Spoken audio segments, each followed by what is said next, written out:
Jadi yang namanya keratin treatment itu, kenapa dia bisa ngelurusin rambut, itu bukan karena rambut kita dikasih protein gitu, itu enggak kayak gitu. Yang benar itu adalah karena memang ada ikatan yang diubah, direstrukturisasi dengan adanya si formaldehida atau glycolic acid. Itu sebenarnya bukan diisi sama keratin seperti bahasa-bahasa marketing yang ada di luar sana.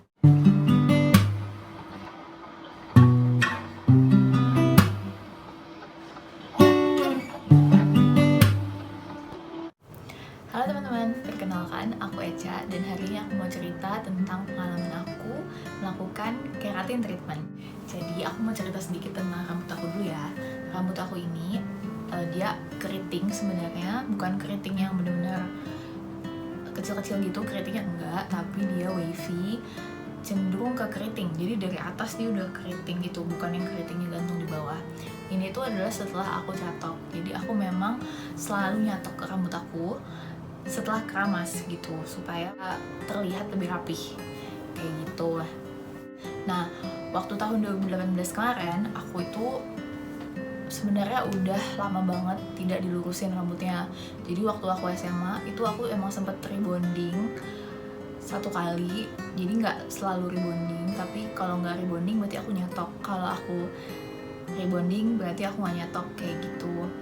Tapi aku berhenti rebonding itu di tahun 2019.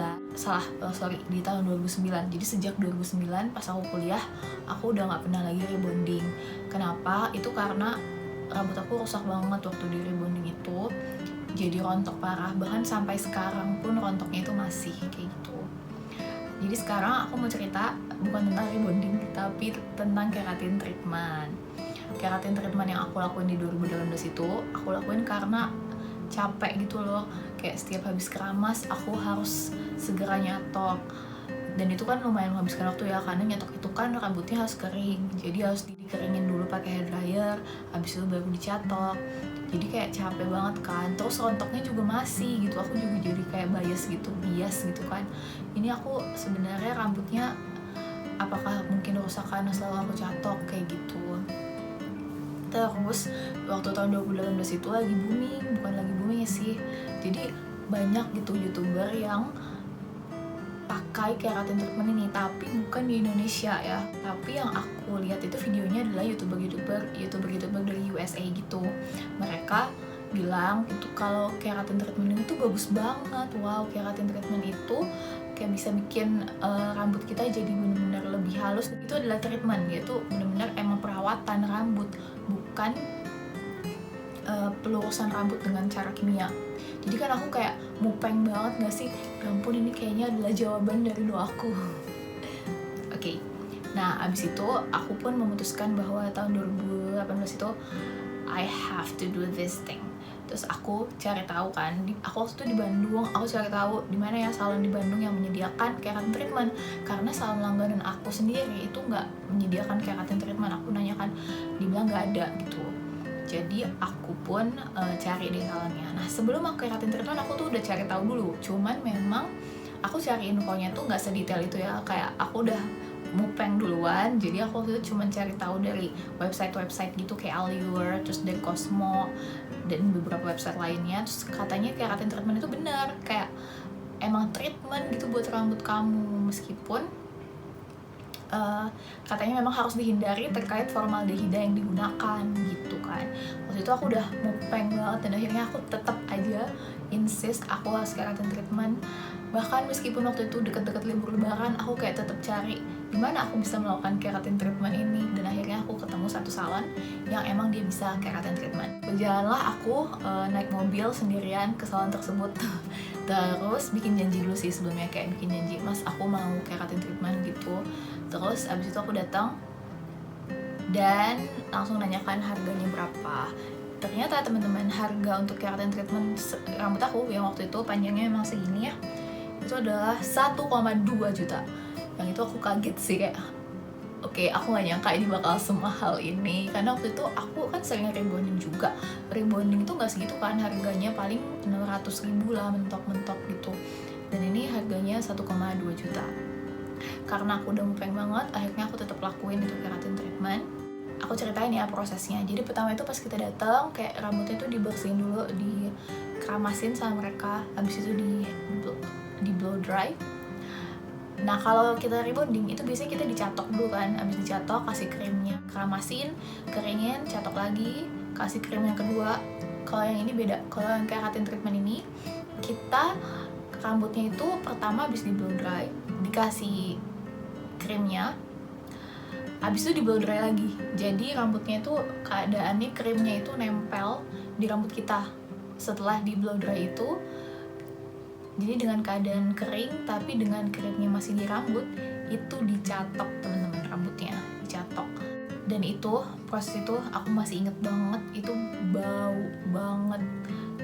Nah aku punya satu kelemahan sih, waktu itu aku nggak nanya sama masnya apakah si proses keratin treatment yang waktu itu dilakuin ke aku itu pakai formaldehida atau enggak gitu.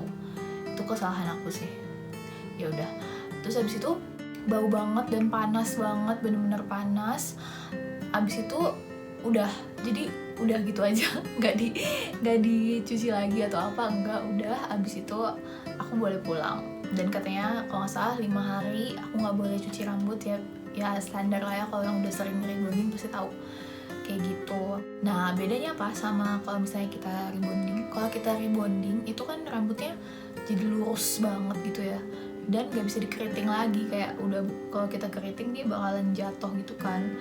Kalau yang ini itu enggak, jadi dia bisa dikeriting lagi. Itu perbedaan yang pertama. Perbedaan yang kedua, keratin treatment ini pas tumbuh rambutnya memang beda. Jadi di aku dia katanya kan dia cuma semi permanen, tapi di aku dia tuh agak permanen. Jadi sampai sekarang pun itu bagian bawah rambut aku masih lebih lurus daripada bagian atasnya. Cuman bedanya memang nggak separah kalau kita rebonding. Kalau rebonding itu kan bener-bener beda banget ya, yang atas keriting, yang bawah tuh lurusnya tuh bes gitu, lurus banget. Kalau ini tuh enggak, jadi dia kayak ikal tapi lebih lembut, lebih lurus. Yang bagian bawahnya, bagian atasnya tetap keriting kayak gitu. Itu sih perbedaannya. Nah tapi teman-teman, yang aku mau ceritain di sini kenapa aku bikin video ini adalah karena rambut aku tuh rusaknya parah banget sejak tahun ini. Nah aku tuh nggak tahu sebenarnya ini nggak bisa jadi nyalahin si keratin treatment itu doang sih, tapi bisa jadi itu jadi salah satu pemicunya, karena rambut aku belum pernah rusaknya itu separah ini. Memang setelah keratin treatment itu aku tetap nyatok, jadi karena ternyata hasilnya itu nggak selurus itu gitu. Jadi abis 2-3 minggu itu atasnya itu tetap agak keriting, jadi aku tetap harus nyatok karena aku tetap nggak pede. Akhirnya jadi memang aku tetap nyatok. Dan yang kedua, kita harus menghindari sampah mengandung sulfat setelah di keratin treatment ini. Nah aku tuh tidak melakukan itu. Jadi memang itu tadi, rambut bagian atasnya tuh cepet banget dia langsung agak ikal, dan itu mengganggu, dan akhirnya aku harus nyatok juga ujung-ujungnya. Tapi jadi rambut aku waktu tumbuh itu, dulu rambut aku sering banget catok, tapi nggak pernah dia bercabangnya sampai benar-benar parah. Yang ini bercabangnya itu kan, kalau kita rambut bercabang 2 gini kan, yang ini tuh rambut aku bercabangnya tuh bisa satu, jadi kayak 4 gitu cabangnya. Serusak itu rambutnya gitu. Tapi jujur aku nggak tahu itu karena keratin treatment atau enggak. Sebenarnya aku nggak tahu yang waktu itu aku pakai itu produk yang mana. Tapi keratin treatment yang terkenal dengan keratin treatment itu ada 2 jenis. Yang pertama itu dia pakai formaldehida, yang kedua itu dia pakai glycolic acid. Nah yang tipe kedua yang pakai glycolic acid, dia itu sebenarnya dicap bersamaan dengan karbosistein, dimana karbosistein ini dia itu adalah salah satu asam amino yang pembentuk keratin. Makanya namanya tuh keratin treatment gitu. Jadi si karbosistein ini yang mengisi rambut, tapi sebenarnya yang tetap aja ujung-ujungnya itu adalah si formaldehida dan glycolic acidnya ini sebenarnya yang berperan meluruskan rambut gitu. Sementara si karbosistein itu ya hanya membantu untuk menyehatkan rambutnya gitu. Dan ketika rambut kita itu diluruskan, ujung-ujungnya itu tetap aja ada suatu ikatan kimia yang harus dirusak di rambut kita. Dimana rusaknya ikatan kimia itu, entah itu ikatan disulfida, pas kita rebonding itu adalah ikatan disulfida yang dirusak, terus direstrukturisasi gitu. Kalau untuk keratin treatment aku tadi baca-baca masih dalam penelitian gitu loh, jadi ikatan apa yang direstrukturisasi, tapi tetap aja di situ ada perubahan ikatan kimia, dan itu yang menyebabkan rambut kita jadi lebih lemah gitu, jadi nggak sekuat rambut asli kita. Setelah keratin treatment ini, aku sih nggak mau lagi ya keratin treatment kalau masih di Indonesia, tapi aku bisa kasih saran buat temen-temen yang udah mupeng banget pengen cobain keratin treatment, yaitu sarannya ada beberapa. Yang pertama, teman-teman bisa coba cari tahu dan pastiin ke salonnya apakah keratin treatment itu pakai formaldehida atau pakai glycolic acid.